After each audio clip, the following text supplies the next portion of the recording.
श्री महालक्ष्मी विष्णूंवर रुसून कोल्हापुरात का आली? गरुडाचल नावाचे एक मुनी आपली कन्या माधवीसह एकदा विष्णूच्या भेटीस आले.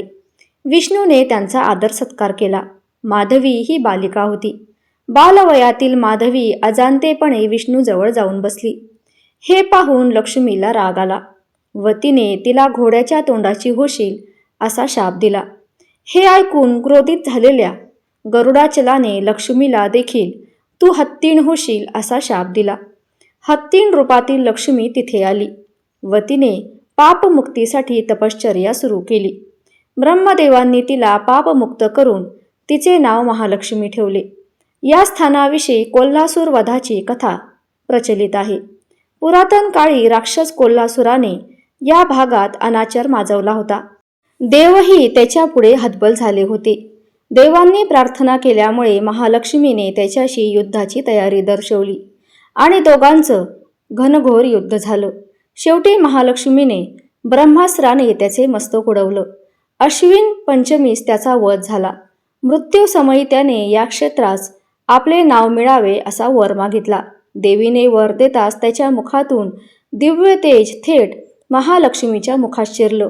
त्यांच्या नावावरून या नगरीला कोल्हापूर हे नाव मिळाले. कोल्हासुराच्या वधानंतर आनंद उत्सवात देवदेवता ऋषीमुनी सर्वजण आले, पण त्र्यंबुली देवीला आमंत्रण देण्याचे राहून गेले. हे लक्षात आल्यावर महालक्ष्मी इतर देवतांसह त्र्यंबुलीस पूर्वेकडच्या टेकडीवर भेटायला गेली. त्रिंबोली रुसली होती. तिची समजूत काढून सर्वांनी तिला येण्याची विनंती केली. तेव्हा तू करवीर क्षेत्री जा, माझा राग गेला, पण मी येणार नाही असं तिनं सांगितलं व तिने तिथेच वास केला. तिरुपतीची रुसून आलेली पहिली पत्नी म्हणून महालक्ष्मी कोल्हापुरात आल्याची कथाही सांगितली जाते. तिरुपतीला जाणारे महालक्ष्मीच्या दर्शनाला आवर्जून येतात. बालाजी तोपर्यंत प्रसन्न होणार नाहीत जोपर्यंत त्याची अर्धांगिनी महालक्ष्मी प्रसन्न होत नाही, अशी भाविकांची मान्यता आहे. तिरुपती आणि बालाजी देवस्थानामधील या नात्याची ही कथा आहे. महर्षी भृगू ब्रह्मदेवाचे पुत्र होते. लक्ष्मी भृगू ऋषींची मुलगी होती. या नात्याने भगवान विष्णू भृगूचे जावई होते.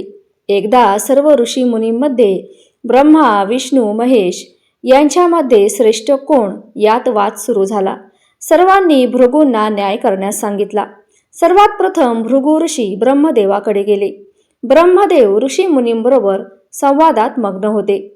भृगू ऋषी कोणाला काहीही न विचारता आसन ग्रहण केले. ब्रह्मदेवांनी हे बघितलं. अनादराने त्यांना राग आला आणि ते भृगूंवर संतापाने बोलू लागले. भृगू ऋषी तातडीने सभा सोडून बाहेर पडले. तिथून ते कैलासावरती महादेवांकडे गेले. महादेव बसले होते. भृगू तिथे जाताच महादेवांची परीक्षा घ्यावी या हेतूने त्यांना बोलू लागले. ते बोलू लागले, भोलेनाथा, तुम्ही तुमच्या प्रत्येक भक्ताला वर देता, त्याचे परिणाम देवलोकांना भोगावे लागतात. सुरुवातीला या भाषणाची महादेवांना गंमत वाटली, पण ते महादेवांना त्यांच्या वरदान देण्यावरून खडे बोल सुनावू लागले. आता मात्र महादेव अस्वस्थ झाले व नकळत त्यांचा हात त्रिशूळाकडे गेला. हे पाहताच भृगू तिथून निघाले. ते सरळ वैकुंठात विष्णूकडे गेले. भगवान विष्णू शेषशय्येवर बसले होते आणि देवी लक्ष्मी त्यांचे पाय दाबत होती. भृगू ऋषी आले तरी विष्णू निद्रेतच होते. कदाचित आपल्या कुठल्या भक्ताशी त्यांचा संवाद चालू होता. भृगूच्या आगमनावर त्यांचे संपूर्ण दुर्लक्ष झाले. त्यानंतर भृगू ऋषी संतापले आणि रागाच्या भरात त्यांनी भगवान विष्णूच्या छातीवर लाथ मारली. अचानक झालेल्या प्रहाराने विष्णू खडखडून जागे झाले. त्यांनी भृगू ऋषींची क्षमा मागितली आणि त्यांना भगवंताच्या छातीमुळे लागले तर नाही ना अशी चौकशी केली. विष्णूंनी ऋषींना सांगितले की त्यांच्याकडून झालेल्या अपमानाचा पश्चाताप म्हणून भृगूंच्या लता प्रकाराचे पदचिन्ह त्यांच्या छातीवर कायम राहील आणि हे चिन्ह भ्रूलता म्हणून ओळखले जाईल. भृगू ऋषींचा राग क्षणात मावळला. तीन देवांमध्ये भगवान विष्णू सर्वश्रेष्ठ असा निर्णय झाला. भृगूंनी सर्व सृष्टीचे पालनहार असलेल्या भगवान विष्णूला लाथ मारली होती. भृगूच्या या वर्तनामुळे देवी लक्ष्मी मात्र त्यांच्यावर संतापली. लक्ष्मी मातेने भृगूंना शाप दिला की तुम्हाला आणि तुमच्या वंशातील सर्वांना लक्ष्मी सोडून जाईल, तुम्ही सर्व निर्धन व्हाल. आणि त्यात भगवान विष्णूचे वागणे पाहून देवी लक्ष्मींना क्रोध अनावर झाला. जेव्हा विष्णूने त्यांना त्यांच्या रागाचं कारण विचारलं तेव्हा माता लक्ष्मी म्हणाली की लग्नाच्या वेळी तुम्ही मला वचन दिलं होतं की माझे स्थान तुमच्या हृदयात आहे, पण आता मी तिथे राहू शकत नाही. आणि या रागापायी त्यांनी वैकुंठ सोडले आणि देवी कोल्हापुरी येथे येऊन राहिली. देवी लक्ष्मी वैकुंठामध्ये कधीही परतलेल्या नसून आजही कोल्हापूरमधील भव्य देवस्थानामध्ये महालक्ष्मीचा वास आहे अशी आख्यायिका आहे. आणखी एका आख्यायिकेनुसार या देवस्थानामध्ये भगवान शिवाचे गुप्त देवस्थान आहे असे म्हटले जाते.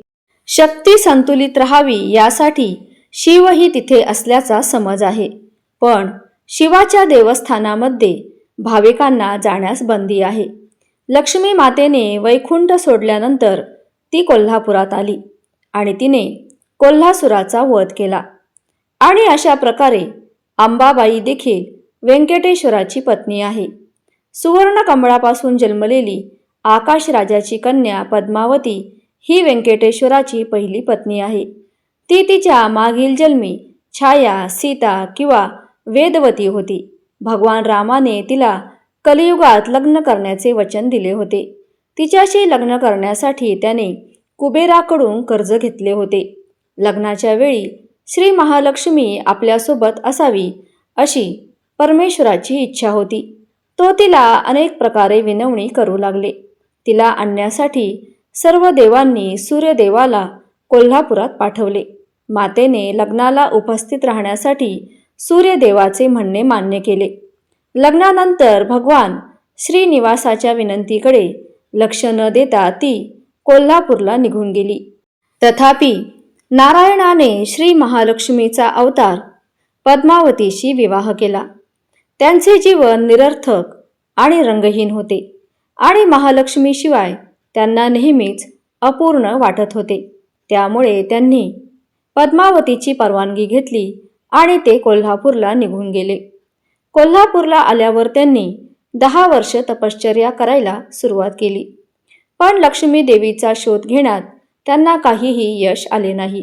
तेव्हा आकाशवाणी झाली आणि ती म्हणाली की तिने लोककल्याणासाठी कोल्हासुराचा वध केला आहे आणि आता ती उग्र रूपात आहे, म्हणून ती दिसणार नाही. त्यानंतर आकाशवाणीने सांगितले की त्याने आपल्या भाल्याचा वापर करून स्वर्णमुखी नदीच्या काठावर कमळाचे तलाव तयार करावे.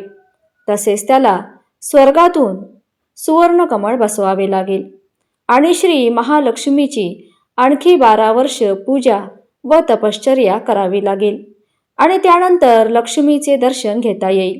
ती तिची सर्व कृपा त्याला दाखवेल आणि ती राग न ठेवता शांततेने दर्शन देईल. तिरुचनूर येथील श्रीनिवासने जलकुंभ खोदला आणि 12 वर्षाच्या प्रचंड भक्ती आणि तपश्चर्येनंतर महालक्ष्मी सर्व स्वतंत्र वीरा लक्ष्मी म्हणून प्रकट झाली. तिला अला मेलू मार्गे म्हणजे कमळावर बसलेली स्त्री असे म्हणत. तिला पद्मावती असेही म्हणतात कारण ती पद्मातून प्रकट झाली होती.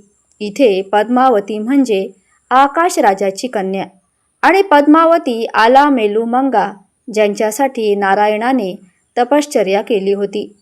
पद्मावती, कमला, श्री पद्मा इत्यादी महालक्ष्मीची नियमित नावे आहेत. जसे विष्णू, नारायण, वासुदेव, पुरुषोत्तम इत्यादी तिच्या पतीची नियमित नावे आहेत. तिरुचनूर येथील पद्मावती अम्मावारी मंदिरातील प्रमुख देवी महालक्ष्मी देवी आहे, जी प्रभूच्या तपश्चर्येनंतर प्रकट झाली. शेवटी श्री महालक्ष्मी व्यंकटेश्वराच्या हृदयावर व्यूहा लक्ष्मीच्या रूपात प्रकट झाली. पद्मावती आकाश राजाची कन्या देखील त्यांच्या हृदयावर प्रकट झाली. तर त्यांच्या हृदयावर ज्या 2 बायका दिसतात त्या म्हणजे त्यांच्या उजवीकडे पद्मावती देवी आणि डावीकडे लक्ष्मी देवी.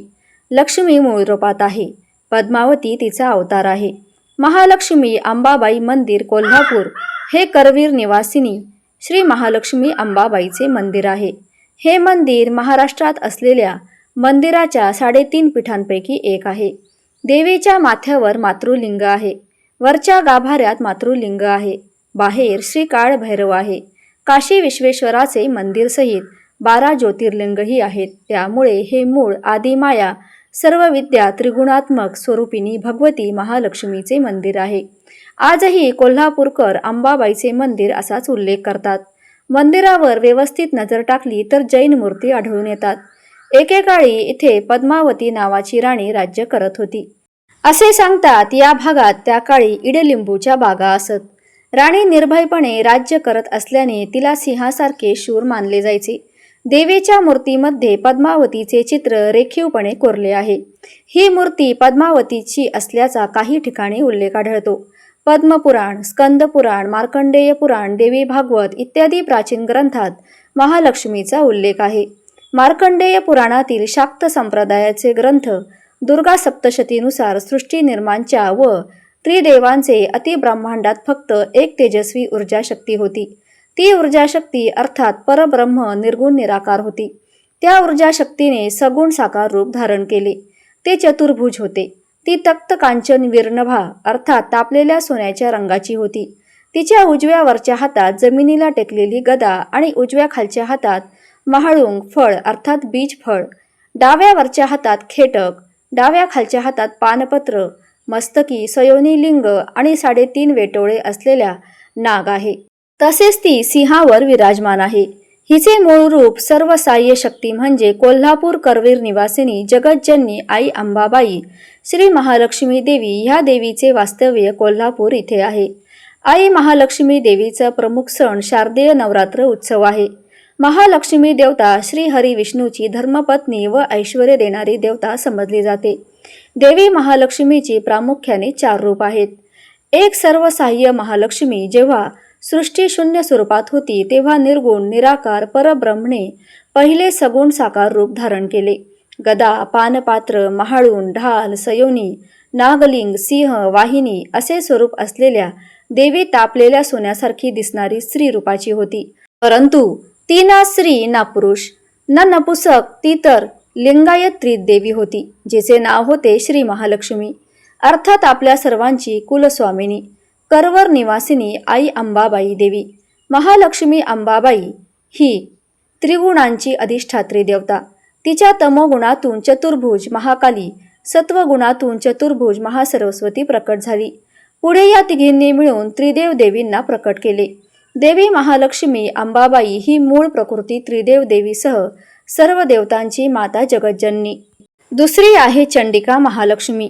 जेव्हा सृष्टीवर दैत्यांनी आतंक माजवला तेव्हा जगदंब रूप धारण करून दैत्यांचा संहार केला. सर्व सहाय्य महालक्ष्मीचे हे अष्टदशाभूत चंडिका स्वरूप आहे. अर्थात 18 हातांची महादेवी देवीने महिषासूर, कोल्हासूर व दुर्गमासूर राक्षसांचा वध केला. म्हणून देवीला महिषासूर मर्दानी दुर्गा म्हटले जाते. तिसरं आहे लक्ष्मी देवी. सर्व स्वाहा महालक्ष्मीने तमोगुणातून चतुर्भुज महाकाली व सत्वगुणातून चतुर्भुज महासरस्वती प्रकट केली. तेव्हा तिघींनी त्रिदेव देवींची निर्मिती केली. त्यावेळी महालक्ष्मीच्या गुणातून ब्रह्मा व लक्ष्मी प्रकट झाले. पुढील अवतार सारणीसाठी भृगु ऋषींच्या यज्ञाद्वारे सर्व सहाय्य महालक्ष्मीने समुद्रदेव व त्यांची पत्नी तिरंगिणी यांच्याकडे लक्ष्मी देवी रूपात जन्म घेतला. या देवीला श्री लक्ष्मी म्हटले जाते. श्री अर्थात ऐश्वर्य, सुख, समृद्धी, पाश, अंकुश, कमळ आणि शंख धारण करणारी ही महालक्ष्मी कन्या भगवान विष्णूंची अर्धांगिनी झाली. चौथी आहे विष्णुप्रिया. श्री महालक्ष्मी सर्व सहाय्य महालक्ष्मीची ह्या कन्येने विवाह चतुर्भुज महासरस्वती देवी पुत्र भगवान विष्णूशी झाला आणि देवी लक्ष्मी हरिप्रिया अर्थात विष्णुपत्नी ही श्री महालक्ष्मी झाली. हीच देवी समुद्रदेव व तिरंगिणी मातेची कन्या म्हणून ओळखली जाते. 2 कमळ आणि वरद अभय मुद्रा धारण करणारी ही विष्णू पत्नी साक्षात धन, धान्य, संतान, सुख, समृद्धी व ऐश्वर्याची अधिष्ठात्री देवता समुद्र मंथनातून प्रकट झालेली ही 14 रत्नांपैकी एक. या देवीची प्रामुख्याने 8 रूपे म्हणून देवीला अष्टलक्ष्मी असेही म्हणतात. तर हा महत्त्वपूर्ण व्हिडिओ आवडल्यास लाईक, शेअर, सबस्क्राईब अवश्य करा. धन्यवाद.